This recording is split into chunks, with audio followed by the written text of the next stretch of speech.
do dia, desta vez pela voz do Pedro Luís Pereira, que é diretor da Associação Brasileira de Cannabis Medicinal, mas ele próprio também terá a sua oportunidade de se apresentar de forma mais aprofundada e que nos vai falar sobre a cannabis medicinal no Brasil, a partir da experiência da Santa Cannabis, penso eu.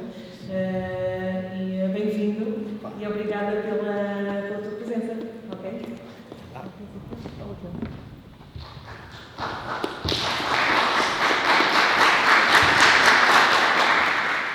Bom dia a todos. Olá, bom dia a todos. Meu nome é Pedro Luís Sabaciauskas. Eu farei essa explanação em brasileiro. Sim, brasileiro, porque a nossa língua é verdadeira, é uma mistura de português com tupi-guarani. E tentarei falar pausadamente para que todos possam compreender. O que para mim é muito difícil, pois sou um pouco ansioso e estou um pouco nervoso. Mas acho que vou conseguir, porque já tomei as minhas gotinhas hoje, então eu acho que eu vou conseguir. Queria fazer um agradecimento especial ao João Carvalho e à Bruna. Agradecer também a Carla Dias e a Laura Ramos e parabenizar pelo PMC 19. E agradecer também ao Felipe Hanover, que veio nos auxiliar nessa apresentação, e aos brasileiros da Canaframe, que estão dando uma força para a gente aí em Portugal. Bom, eu vou começar. O título é Cannabis Medicinal no Brasil, a importância das associações, legislação e perspectiva, mas eu vou começar lendo uma carta de todas as associações. A gente quer aproveitar a oportunidade de estar aqui fora e trazer o que está acontecendo no nosso país, além dos limites nacionais. E para isso a gente juntou todas as associações envolvidas no processo de regulação do Brasil, e elas escrevemos um manifesto junto, e é esse manifesto eu me comprometi de ler aqui, e nesse momento eu não represento só a Santa Cannabis, eu represento todas as associações brasileiras através do guarda-chuva da FEBRACAN, que é a Federação Brasileira de Cannabis Medicinal. Bom, desde os primórdios das civilizações, o uso de plantas ou de suas partes para tratamentos de diversos males e doenças tem feito parte da cultura dos povos. Partindo de conhecimentos empíricos, estudos mais profundos com as plantas de potencial terápico têm identificado componentes bioativos diretamente envolvidos no tratamento de pacientes. Com o acúmulo de conhecimento em torno da imensa aplicabilidade de fitoterápicos em tratamentos diversos, a Organização Mundial de Saúde, OMS, tem destacado a necessidade de valorizar a utilização de plantas medicinais desde a Declaração de Alma-Ata de 1978. No que tange o nosso país, a Política Nacional de Plantas Medicinais e Fitoterápicas constitui parte fundamental das políticas públicas do Brasil e foi elaborada visando o uso sustentável da biodiversidade brasileira, com fortalecimento da agricultura familiar e da economia solidária.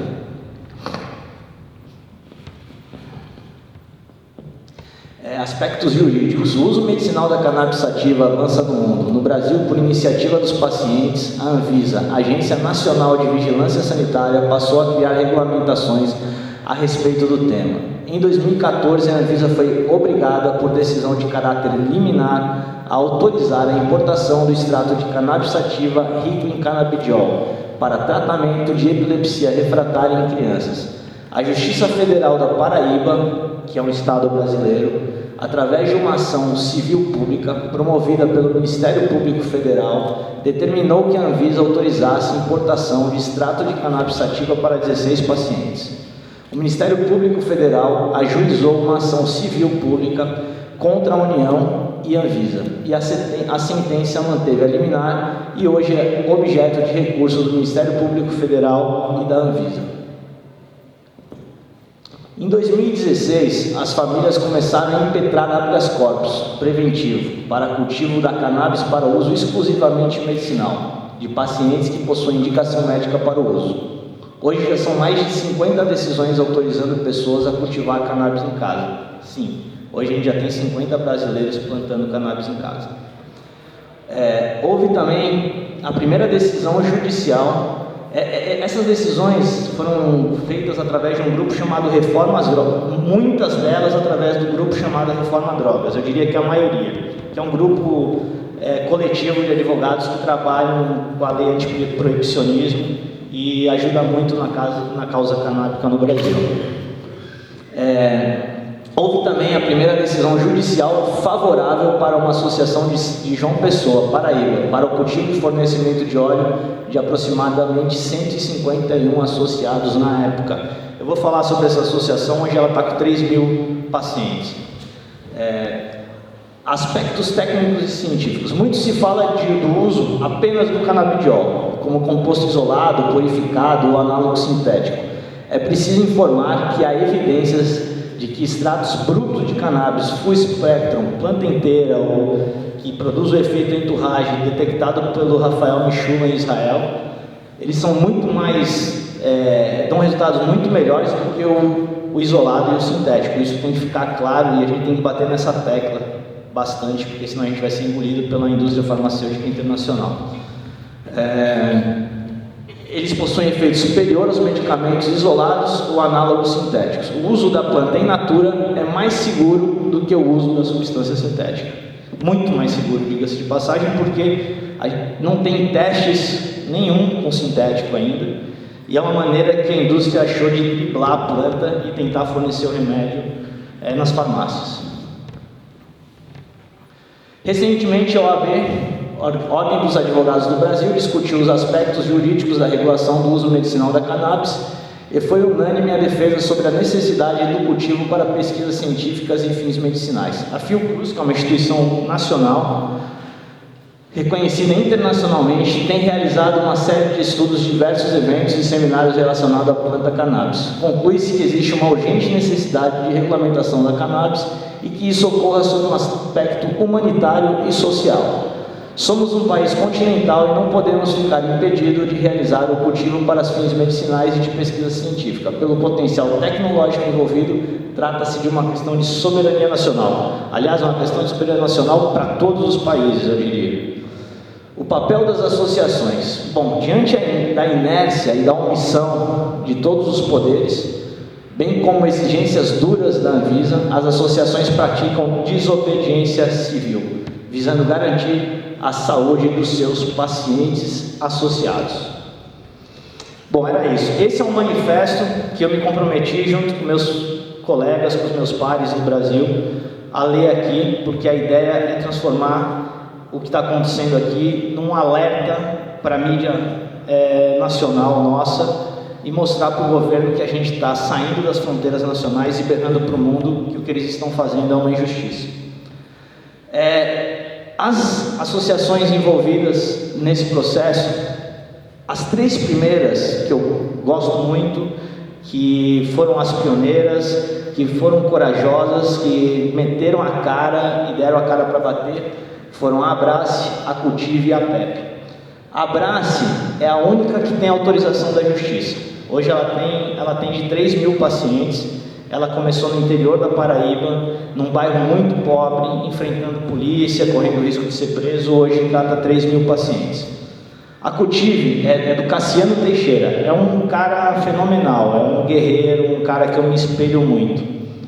A Cultive é da Cidinha. A Cidinha é mãe de uma criança que tem problemas degenerativos, neurológicos, e ela começou com a filha, conseguiu o habeas corpus, começou a plantar e ensinou outras mães a plantarem, a fazerem o óleo. Também é uma guerreira, que é o mesmo caso da PEP, que é da Margarete Brito, que também é uma guerreira, que vai para frente da TV brigar, já se disponibilizou a ser presa, mas ainda ninguém teve coragem de prendê-la.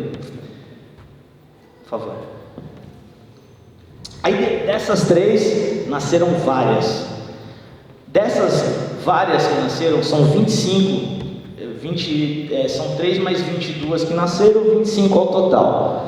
Dessas 25, a gente tem a Abracan, que é de Fortaleza, Ceará, do Thomas Dieter, o A, que é o representante, é o Thomas, a Ágape, do Yuri, um menino excepcional, de Goiás, tem a Reconstruir, tem a Provida Cannabis, tem a Repense. A Repense não é uma associação, a Repense é um diretor de cinema que lançou a campanha Repense. A gente estava tentando colocar o vídeo dele aqui, a gente não conseguiu, mas depois eu passo o link, vale muito a pena ver esse vídeo.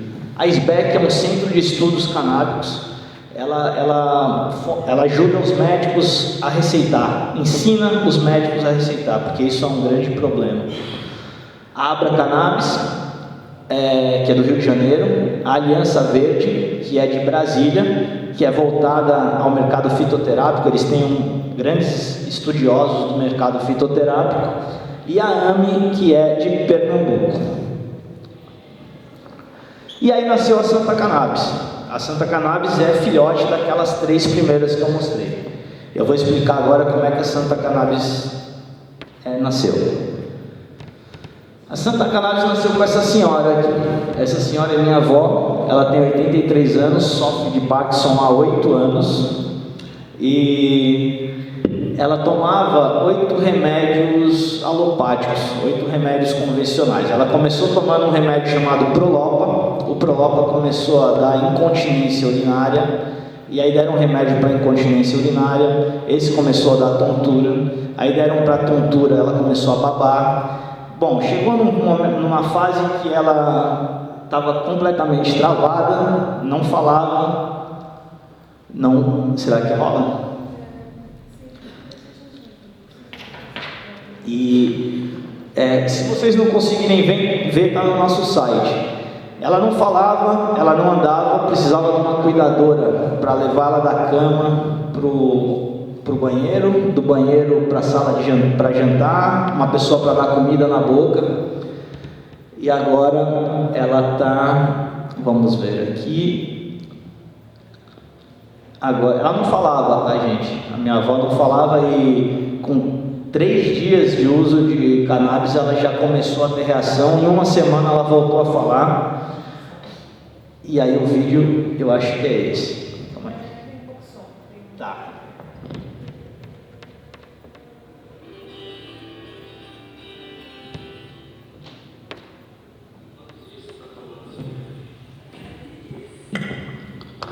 Você achou? Eu não falava mais, estava travada a minha voz. Graças a Deus estou falando bem, telefone bem, estou escrevendo bem, está ótimo, estou ótimo. Tá. Hoje ainda estou tremendo um pouquinho porque estou emocionada, eu fico emocionada e ainda tremo. Para a gente foi muito bom, para ela inclusive, né? Se para ela foi bom, para a gente melhor ainda, porque melhorando a qualidade de vida dela, melhora para a gente também, né? Nosso problema diminui, né, com ela. Menos médicos, menos problemas de saúde, né, de ter que ir no hospital, ela não está tendo mais nada praticamente. Assim, não tenho visto nada de preocupante mais com ela. Voltou a cozinhar.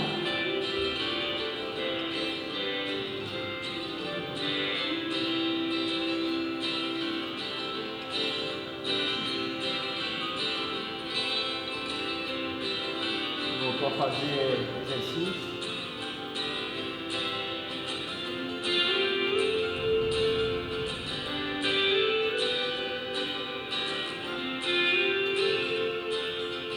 Para mim, eu acho que devia ser liberado para todos os pacientes que precisam.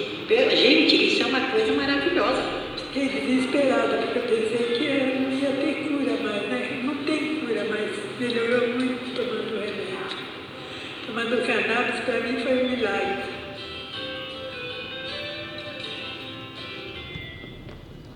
E daí nasceu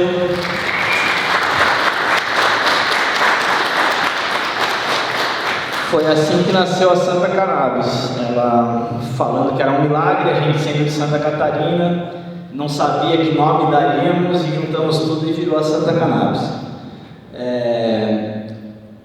Vocês viram a foto antes, né? Como é que ela estava travada para essa melhora. Quando eu soube disso, eu procurei um médico no Brasil.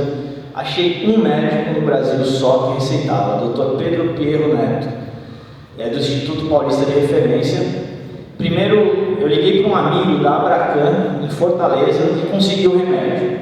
Ele me conseguiu de forma ilegal, clandestina, me mandou o remédio via correio, a gente pegou, eu fui dar o remédio para minha avó, meus filhos não deixaram. Não, você não vem com maconha para cá, você quer fumar maconha, você vai para Florianópolis, que lá é uma ilha, que praia, tem a ver com Floripa, mas aqui em casa não vai entrar maconha. E eu não desisti, peguei a minha avó, chamei a minha avó de canto, convenci a minha avó a ir no médico, convenci uma tia a ir com a gente no médico. O médico explicou como funcionava e ela se dobrou, se apaixonou pelo médico, e aí ela falou: bom, vamos fazer um teste. Aí começamos a dar, no terceiro dia a gente já viu melhora, é impressionante. No terceiro dia a pele dela melhorou, o olhar melhorou, ela voltou a falar com pouca força, mas já voltava a falar. A marcha dela, ela dava uma marcha pequena, ela começou a andar normal, começou a ir em restaurante, começou a acordar de novo. Então, quer dizer, voltou a ter uma vida normal, né?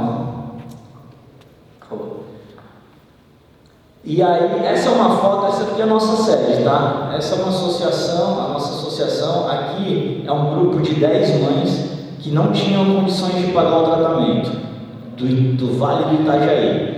Então a gente conseguiu um médico, que é aquele segundo de lá para cá, é o Dr. Tobaldini, e ele foi um cara maravilhoso. Ele treinou com o Dr. Pedro em São Paulo, voltou para Santa Catarina para entrar dentro do nosso projeto, e ele faz o acompanhamento dos nossos pacientes. E esse dia foi um mutirão, onde a gente fez todo o atendimento gratuito.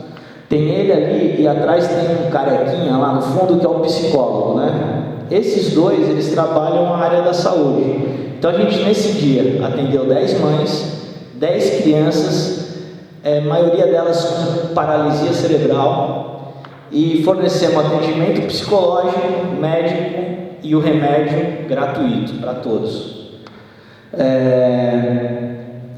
Pode passar. Aqui é o time, né?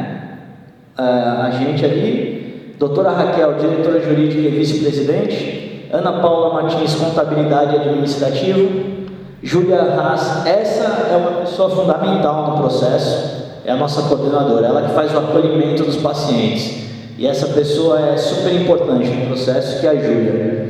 Ali é o Jefferson, nosso psicólogo, Dr. Tobaldini, o nosso médico, Jean Freitas, o químico responsável, Rafael Bittencourt, o nosso farmacêutico, Dr. Walter Beire, que trabalha em conjunto com a Raquel, que é da Reforma, e ele é do estado de Santa Catarina e tem conhecimento sobre ação civil pública, o André Barros, que é o diretor de marketing. O André Barros, eu vou falar uma curiosidade, ele é pai do skatista mundial, campeão mundial skatista Pedro Barros, e eles estão apostando bastante na nossa associação. O Marcos Bruno, que fez todo esse material e que mandou o vídeo que não abriu, e o Carlos Witt, que é o nosso seccional São Paulo. A gente nasceu em Santa Catarina, mas a gente já está com uma sede em São Paulo agora. Bom, qual é a importância das associações? Sem as associações, o debate no Brasil não estaria acontecendo ainda. Foi as associações que chamaram a responsabilidade e começaram a cutucar o governo, as instituições e a opinião pública para mexer, né? Então a gente levantou o debate, as associações se arriscam pela saúde dos familiares e dos seus pacientes, agiram na desobediência civil, convencem os médicos a receitar. Isso é uma parte muito difícil. Aqui está o gargalo, está aqui. Ter médico para receitar é muito difícil, mas a gente está conseguindo. A gente já conseguiu abrir 24 médicos no Brasil, no país inteiro. Chegamos a lugares onde o preconceito era grande. A gente hoje trata Polícia Federal, Polícia Civil, Polícia Militar, tudo com desobediência civil, por incrível que pareça. A gente atende todos os tipos de religião, evangélico, católico, candomblé, qualquer religião, e a gente tem casos de evangélicos que o pastor disse não e a mãe disse sim, que é o filho. Ninguém segura uma mãe. Políticos, a gente hoje atende uma senadora, um deputado, então a gente está conseguindo entrar em meios juízes, médicos. O engraçado é que a gente tem um médico que ele não receita, mas ele usa lá num parente dele. É muito louco isso, porque eles têm medo também, eles têm muito medo. Provocamos as autoridades a nos ouvir e principalmente levamos qualidade de vida aos pacientes, que esse é o nosso foco. Bom, regulação e legislação. Esses aqui são os atores, os poderosos, os caras que têm a caneta na mão para fazer a coisa acontecer. No governo, na Casa Civil, nós temos Osmar Terra, Ônix Lorenzoni e o presidente Bolsonaro. Esse trio aqui não quer o plantio. Eles não querem de jeito nenhum o plantio. Por quê? Isso eu vou falar aqui um posicionamento pessoal. Eles não querem o plantio porque o senhor presidente Bolsonaro, ele colocou o seu filho como diplomata nas relações com os Estados Unidos e a relação com a indústria farmacêutica americana e do Brasil é muito forte. E a partir do momento que a gente plantar no Brasil, a gente vai deixar de exportar e esse dinheiro vai deixar de ir para lá. Esse dinheiro deixando de ir para lá vai impactar a economia deles de certa forma e eles não querem isso. Então esse governo está fechado com a indústria farmacêutica,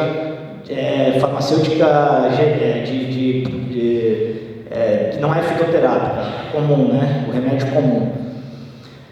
No Senado tem uma PL, um projeto de lei que ainda não começou a tramitar.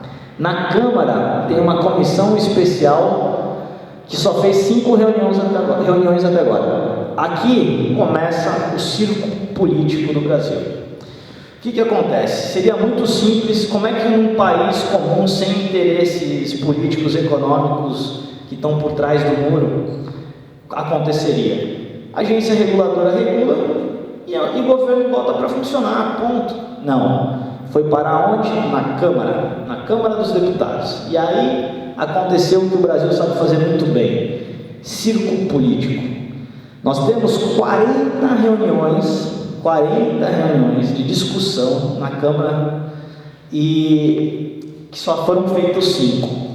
E agora virou moeda política. Então, deputados que nunca tiveram contato, pegando criancinha no colo, dizendo que sempre apoiou, e do outro lado, pessoas que são ligadas à igreja, a movimentos proibicionistas, dizendo que é tudo maconheiro, que vai proibir e não tem. Então vai ficar esse circo político. E o Brasil sabe fazer muito bem isso, esse circo político. Vamos mostrar dificuldade para vender facilidade. Esse é um problema do nosso país.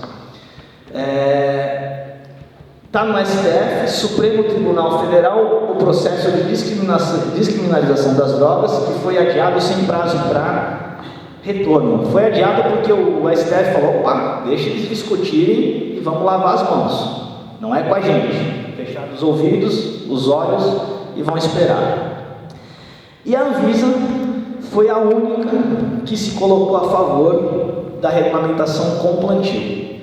Então ela está tentando, dentro do governo, se a gente tem um parceiro, eu diria que esse parceiro é a Anvisa. Regulação, se não houver pressão, o Brasil vai virar um mero importador, perdendo uma das suas maiores oportunidades da história, que é plantar cannabis e produzir os medicamentos no país. Modelo ideal, tá, mas qual que é o modelo ideal? É o isolado, é o sintético, é o natural, é o plantio em casa, é o plantio através de associação, é a compra na farmácia? Qual que é o modelo ideal? Todos são ideais, de acordo com a particularidade de cada um, a necessidade de cada um, a particularidade de cada estado, né? Então o que a gente espera?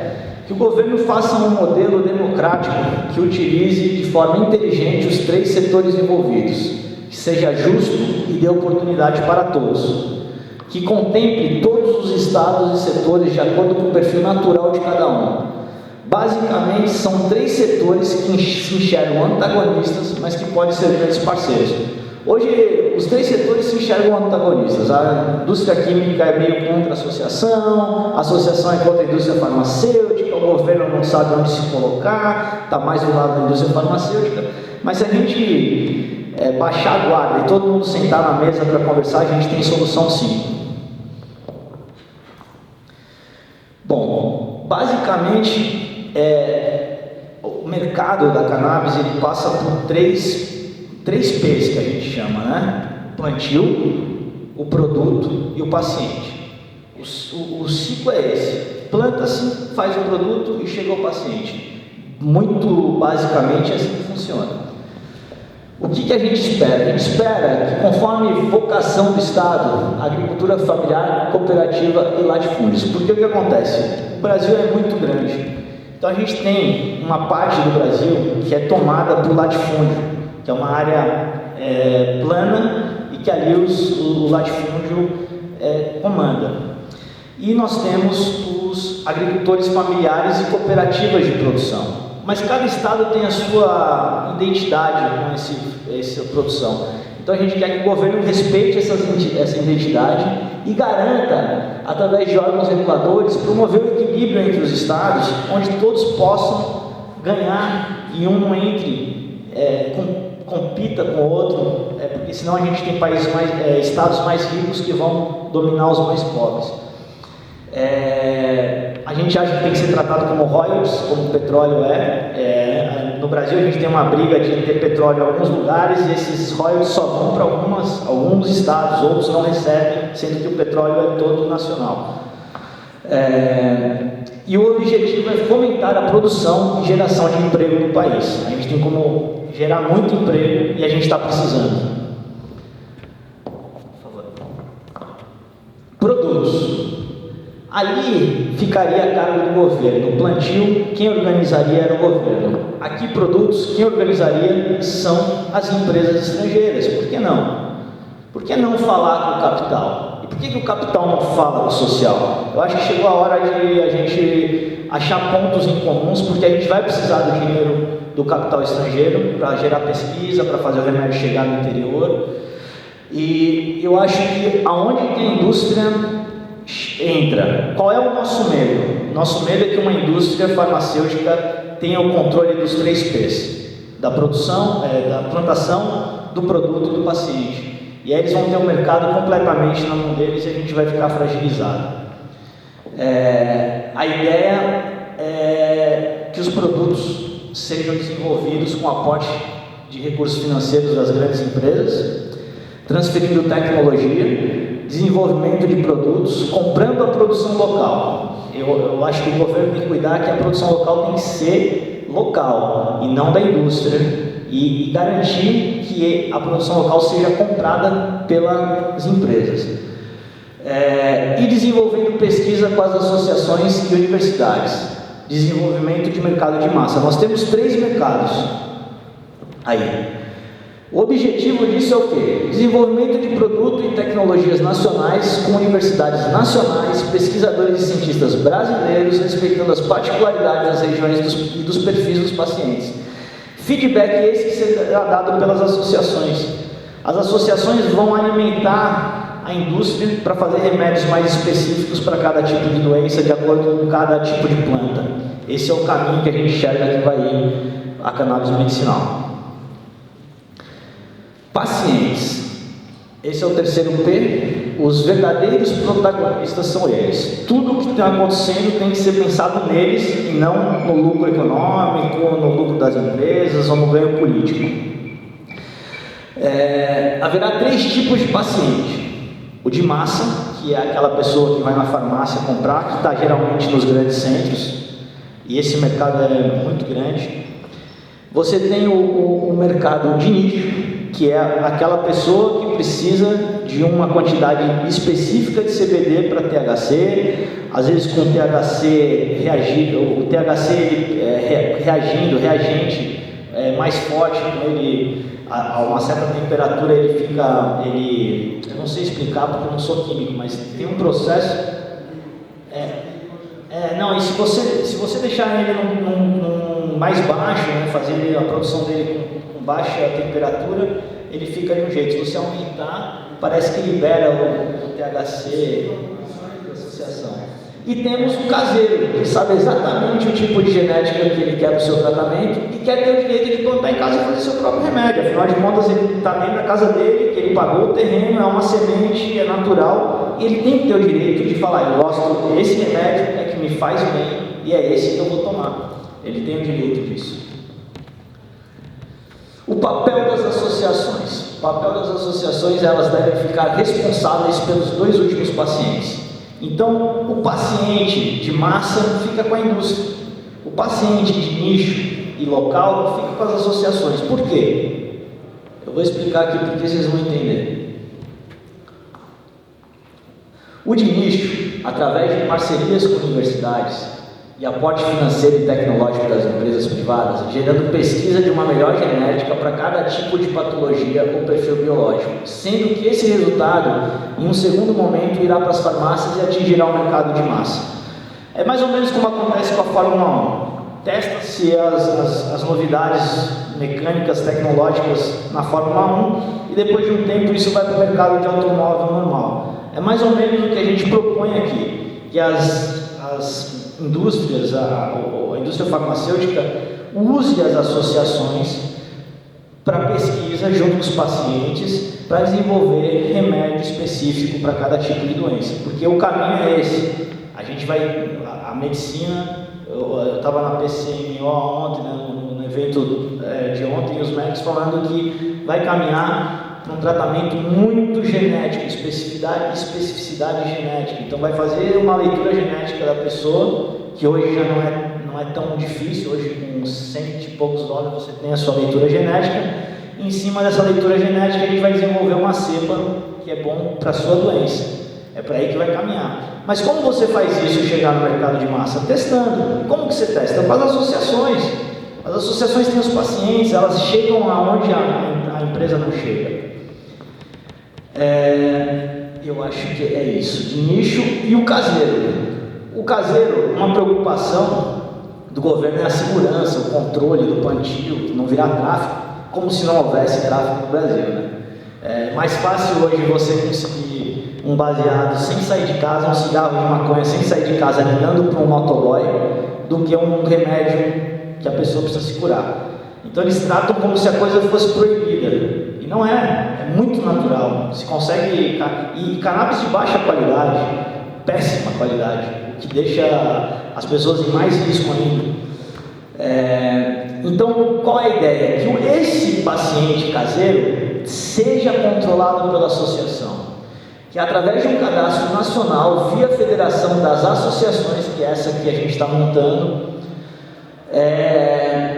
sendo assim respaldado por assessoria técnica de plantio e produção artesanal do medicamento, porque a gente não quer só liberar, a gente quer ensinar aquela pessoa a plantar e fazer o remédio em casa e ter controle sobre o que ela está fazendo. Claro, tudo isso é muito difícil, é uma construção que tem que ser passo a passo, né? O papel das associações, o objetivo: acolher e atender todos os tipos de pacientes, desenvolver pesquisas, desenvolver genéticas, promover eventos sociais e de desmistificação do assunto, gerando informações valiosas para o mercado como um todo, além de garantir controle nos processos que envolvem plantio, coletivo e individual.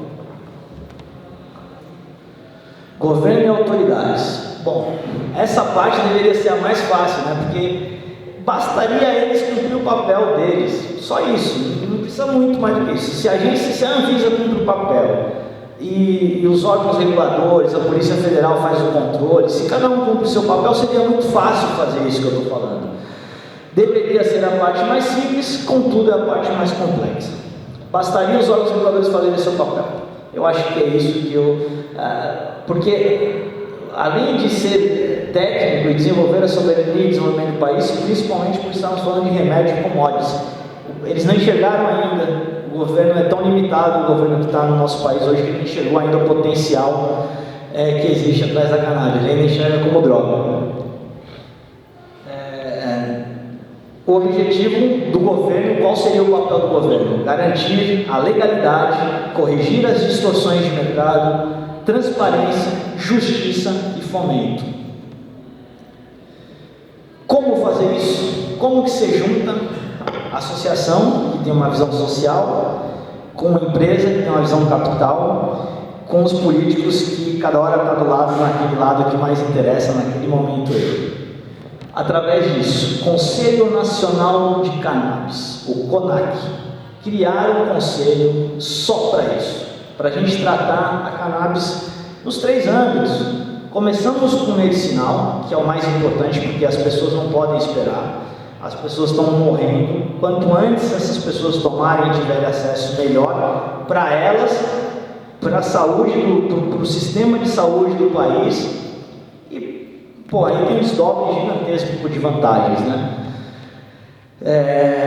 Um conselho composto por governo, associações, empresas, universidades e juristas, que regule o mercado e dê a garantia que todos os envolvidos tenham a garantia de produção e segurança jurídica e financeira em toda a cadeia envolvida, gerando uma sinergia produtiva em um setor que retroalimente o outro. Porque se as empresas, se o governo regula, as empresas fomentam as associações geram pesquisa, essas pesquisas voltam para a indústria. Então entra num ciclo vicioso muito positivo que vai fazer com que a gente consiga crescer realmente. Essa ideia foi desenvolvida pelo Dr. Calini. Dr. Calini, eu faço questão de falar sempre ele, porque é um médico que estuda cannabis no Brasil há 40 anos. Ele estudou com o Rafael Michulan. Ele é um cara no Brasil que foi preso. Nas pesquisas dele, ele conseguia maconha de forma legal, com amigos policiais que ele tinha, que prendia e dava para ele fazer pesquisa na universidade. Coisas do Brasil, eu acho que isso dificilmente aconteceria aqui.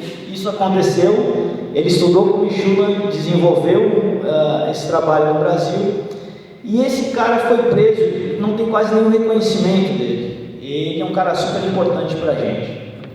A ideia foi desenvolvida por ele, principal pesquisador de cannabis que defende há décadas a criação de uma Anvisa da cannabis, justa homenagem ao reconhecimento ao maior cientista brasileiro de cannabis. E eu acho que estamos chegando ao final. Bom, esse é um vídeo que eu queria passar para vocês, mas a gente não está conseguindo rodar. Vamos ver.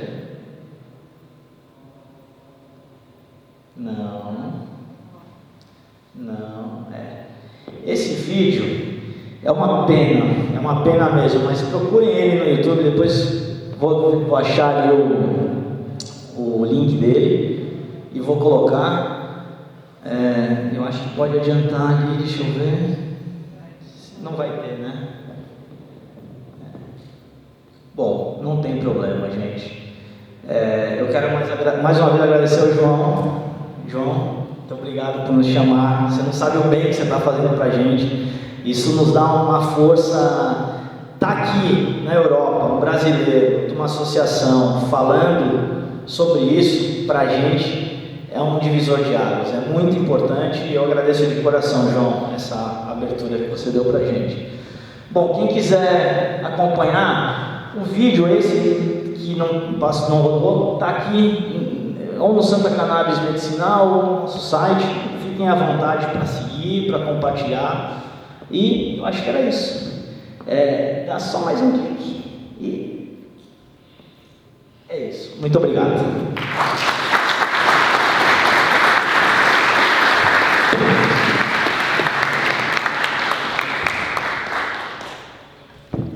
Espero que tenham gostado.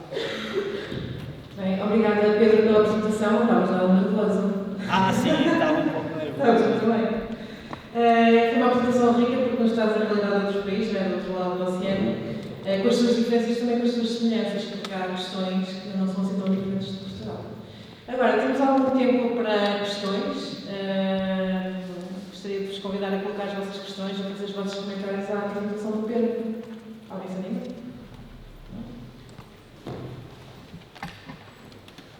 Desculpem lá, vou eu e o Fio.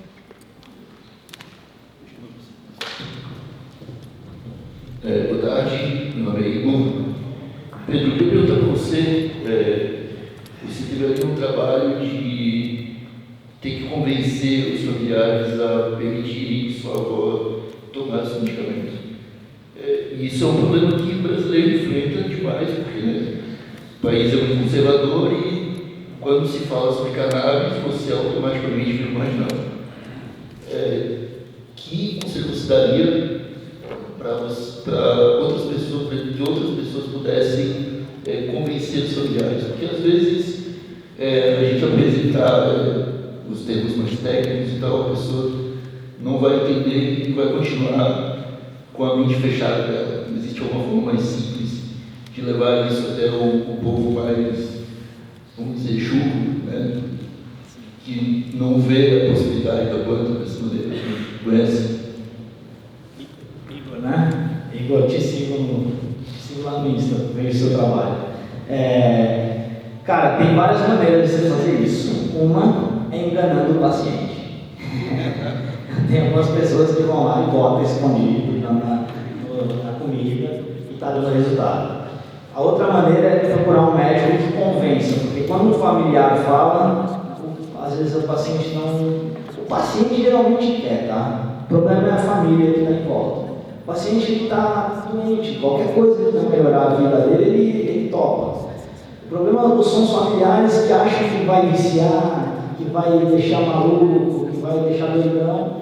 Então, o familiar tem que passar por um médico. No nosso caso, ele passa por uma consulta com a família toda. O psicólogo que eu mostrei ali, como é que a gente faz o atendimento na Santa Cannabis? Que eu acho que eu não falei sobre isso. Faz o acolhimento, a pessoa entra em contato, olha, eu tenho Parkinson e quero tomar. A gente manda uma assistente social na casa dele, ou a pessoa vai até a associação e faz uma anamnese médica social. Se aquela pessoa realmente está doente, se aquela doença tem a ver com o tratamento, se ela tem condições de pagar o tratamento ou não, e se a família apoia ou não. Se por um acaso a família não apoia, a gente sugere que a família passe junto com o paciente por um psicólogo que a gente fornece, que é o Dr. Jefferson. E aí o Dr. Jefferson conversa com essa família. Se ele entender que a família não está preparada, a gente não dá continuidade. Se ele entender, olha, existe uma resistência, mas é uma família que está querendo abrir, a gente continua o tratamento. E quando as famílias já estão abertas, a gente não passa por nada, já encaminha para o médico. O médico faz o laudo, faz a receita, a gente vai e pede a importação na Anvisa. A Anvisa libera, antes era 15 dias, agora está demorando 60 dias, porque a demanda aumentou bastante. E depois que a Anvisa liberou, a gente fornece o telefone de jardineiros. Jardineiros que fazem a planta e eles ligam direto para o jardineiro. Então ele nunca pega esse remédio direto para a associação. A gente fornece os jardineiros que a gente conhece. Feito isso, a pessoa que dá a opção da pessoa entrar com habeas corpus individual na justiça ou com habeas corpus coletivo. Habeas corpus coletivo não existe, mas é ação civil pública.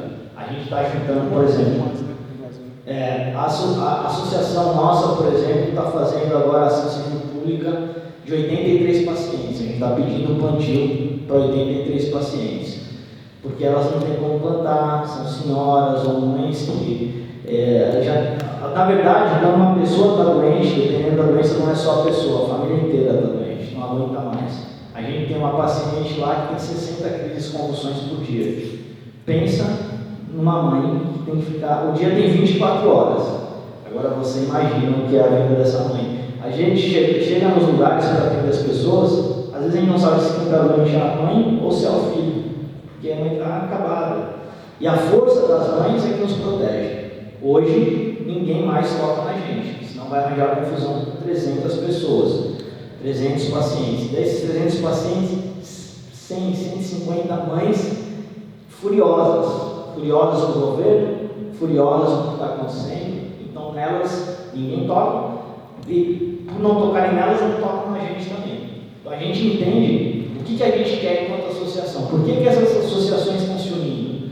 Porque enquanto os burocratas debatem, nós vamos fazer, nós vamos crescer, nós vamos atingir gente. Porque quando a indústria farmacêutica chegar, eles vão ter que sentar na mesa para negociar com a gente. Isso através de uma federação, eles têm a obrigatoriedade de nos chamar para sentar na mesa, senão nós vamos ser patrulhados pela indústria farmacêutica internacional.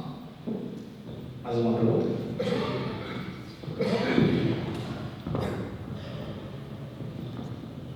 Bom dia. Assim, no Brasil também há uma doença degenerativa do sistema basal do cerebelo, que chama-se Machado Joseph. Não sei se já ouviu falar dessa doença. Não. Ainda não. Não. É uma doença degenerativa que começa no cerebelo, não é? Depois começa enfim, a ter reações do paciente, a ficar sem forças, os músculos ficam sem atrofiados, não é? Então, é uma reação ataxia. Eu perguntar se lá tem algum conhecimento para doenças de ataxia muscular, se a unidade de cannabis é boa, é não, ou já teve alguma aplicação. Olha, a gente... Por favor, a gente hoje trata as doenças principais, né? Aquelas que os médicos já conhecem.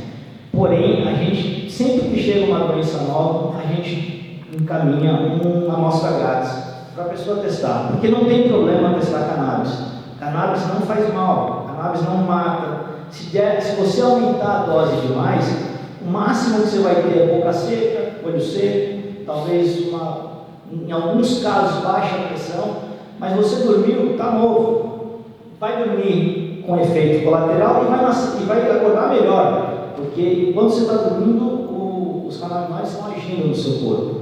Então, os efeitos colaterais são mínimos e não tem risco nenhum. Então, quando a gente vê que tem uma doença que a gente não sabe, não conhece, a gente manda uma amostra grátis e pede para a pessoa testar. Ouve melhor? Ouve melhor. Encaminha para o médico, vai estudar, vai achar o caminho e vai fazer o acompanhamento.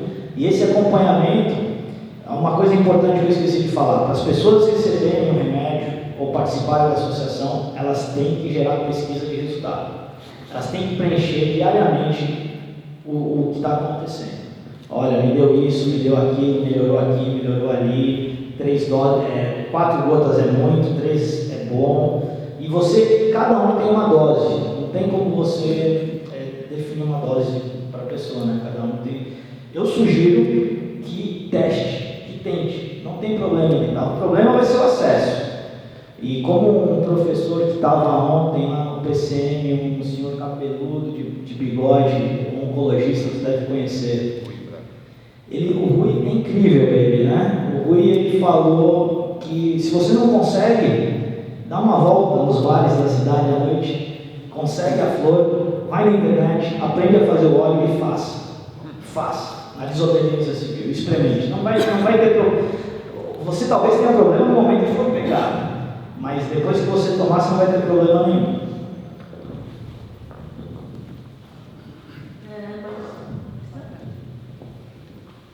Oi, Pedro, tudo bem? Eu sou a Luísa, também sou brasileira e, primeiramente, queria falar que muito boa sua fala e é muito bom ter você aqui na Europa explicando a situação do Brasil, porque realmente é um mercado muito grande e tem muita gente precisando. Mas o que eu me questiono, porque eu também sou cultivadora, cultivo na Itália e trabalho com óleo lá, e sigo as leis da Europa. E vejo que aqui as leis ficam muito claras e eles têm um approach diferente para a legalização da cannabis medicinal, que no Brasil ainda não tem. Eu acho que o approach no Brasil ainda vai para a parte medicinal, do que na verdade teríamos que iniciar pela parte agricultural, entender a planta, entender das genéticas, o que pode ser plantado, o que não pode, como é a extração disso, etc. e tal. Eu queria que você falasse um pouco mais sobre a possibilidade do Brasil regulamentar o óleo do CBD com a mesma ou parecida com a legislação da Europa e dos Estados Unidos, que é ter um óleo com 0,2 de THC legalizado como suplemento alimentar, que não deveria, que se uma pessoa quiser consumi-lo sem a necessidade de ir ao médico,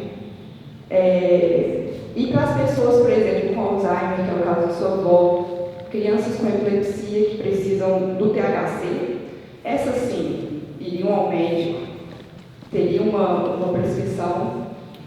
Eu acho que dessa forma abriria muito mais o mercado.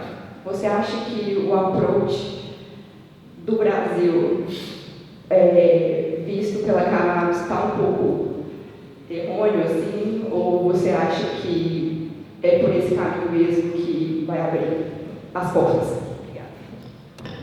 Pela pergunta. Esse processo do CBD entrar no país já está acontecendo através de importação. A gente hoje oferece importação para os nossos pacientes. A gente já tem 300 pacientes, nenhum quis importar, por causa do custo.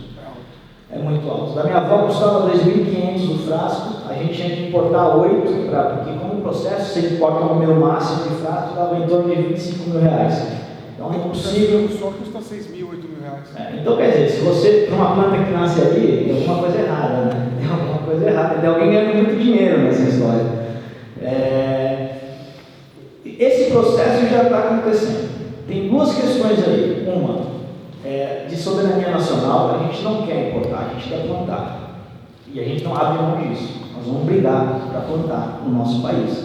Enquanto isso, eu acho que um apoio estrangeiro é um caminho que eu enxergo de parceria que dá para começar, porque no Brasil hoje a única maneira de você fazer alguma coisa é a associação. As associações conseguiram criar um limbo, um caminho que elas estão trabalhando, elas estão curando gente, estão desenvolvendo pesquisa.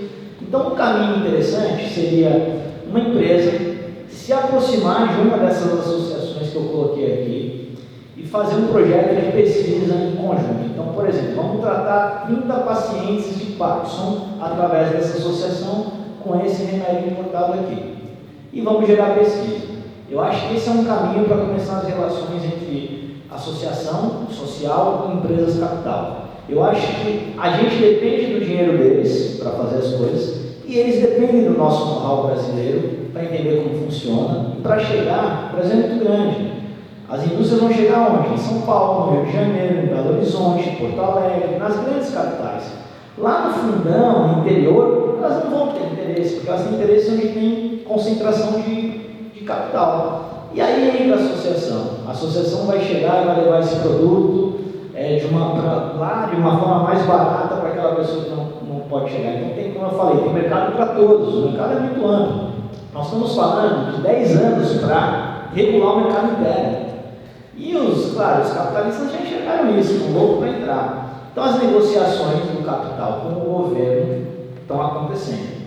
A gente tem dois caminhos. Pode ser que demore muito, mas pode ser que o capital venha com tanto dinheiro que ano que vem perde. Essa é uma questão. A outra questão é a questão do CBD 2%. Foi a maneira que a indústria achou de colocar o remédio. Mas não quer dizer que ele é o melhor, gente. Não é o melhor. Tem que ter THC. Tem que ter a planta inteira. Para casos de fibromialgia, por exemplo, o THC tem que ser high THC, alta potência de THC. Por quê? Porque ele é anti-inflamatório, relaxante muscular e fibromialgia é uma doença psicossomática.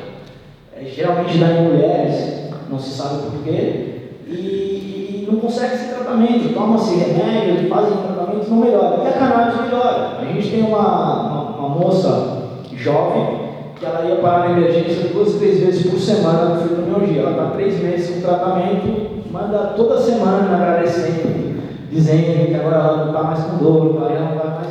Então, quer dizer, está provado que resolve. O que a gente entende também é que os governos estão entrando nessa dança e Portugal me surpreendeu nisso. Eu achei que Portugal estava um pouco mais avançado na questão do THC, de ter acesso ao THC, e eu fiquei chocado com um dado daqui que foi liberado para plantio para exportar, mas não para o mercado. Como isso, gente? Quer dizer que nós vamos tratar os doentes dos outros e não vamos tratar os nossos? Pô, tem alguma coisa errada aí, velho. Tem alguma coisa que não fecha nessa conta. Então eu acho que o processo de entrada no Brasil através do CBD, vindo da Itália com 0,2%, dá. Hoje dá para fazer. O caminho está aberto. A gente faz um pedido, fecha um lote, faz um trâmite judicial, o trâmite de importação e leva para lá, sem problema. Hoje a gente faz, a importação é feita individual, não por lote. A Anvisa não permite comprar 30 remédios para fazer uma pesquisa, tem que entrar com uma ação judicial. O que a gente faz? A gente não, porque a gente não está fazendo, ninguém pediu. Mas as pessoas que importam individualmente, para o Pedro, para o CPF do Pedro, para o controle do Pedro. E isso dificulta muito o processo. Ficou alguma coisa sem responder? Não. Mais alguém? Última questão. Muito bom dia, muito obrigado pela apresentação e pelas respostas. Só a questão de, por exemplo, ter lá o Uruguai lá próximo de vocês, utilizaram relativamente recentemente, não nos permitiria, se tem algum feedback desde que eles implementaram isso e isso dava para ter uma amostra de estudo de mercado para ser um exemplo?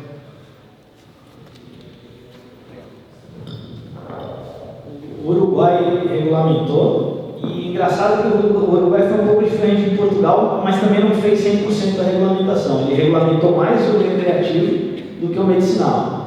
Lá você consegue fumar cannabis com uma grande facilidade. A gente esteve lá para fazer uma parceria com os agricultores de lá, que a gente está tentando trazer de lá para o Brasil, de forma legal. Então a gente está montando uma associação no Uruguai que vai mandar para a Associação Brasileira e achar um caminho, um trâmite aí de importação por esse caminho. No Uruguai, melhorou o recreativo, mas o medicinal tem muito para melhorar. Porém, na América Latina, tirando o Brasil, está muito adiantado. O Paraguai regulamentou agora, a Argentina, com esse presidente socialista que trouxe, parece, as informações que me parecem que daqui 6 meses a um ano vai regulamentar. Paraguai para nós é muito interessante, porque o Paraguai é o maior produtor de maconha, o maior importador de maconha do Paraguai é o Brasil. A gente consome muita maconha no Paraguai de forma social e ruim, de baixíssima qualidade, péssima, você encontra bicho dentro, encontra barata, encontra tudo. E eu vou falar uma coisa incrível para vocês. Tem uma mãe nossa, dessas que não tem dinheiro, que eu mostrei aqui, dessas que não tem condição de pagar, que ela ganha do traficante vizinho dela. A gente fornece para você, o guri me dá, meu sobrinho me dá, por causa que eu conheço ele desde pequeno, é um amor de pessoa, eu confio nele, e ele dá, ele sabe, aquela porcaria, ela faz o óleo e dá resultado. Isso que é mais incrível, dá resultado, ela está satisfeita, ela está feliz. Então não adianta os burocratas quererem dizer que tem fase 1 de pesquisa, fase 2 de pesquisa, fase 3 de pesquisa, tem que pular da fase 0 para 4, porque a fase 4 é o quê? É o resultado. A gente está vendo que tem resultado. Então, todas essas pesquisas, toda essa blindagem é feita pela indústria. A indústria quer que gere pesquisa, porque pesquisa gera dinheiro, pesquisa eles vão achar um jeito de dizer que o THC faz mal, vão empurrar o sintético e já está. Conseguimos o plano perfeito. Mas as associações não vão deixar isso acontecer.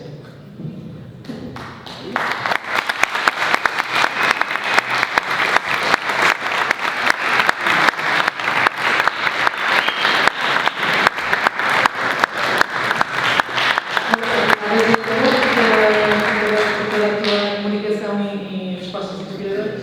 Agora vamos fechar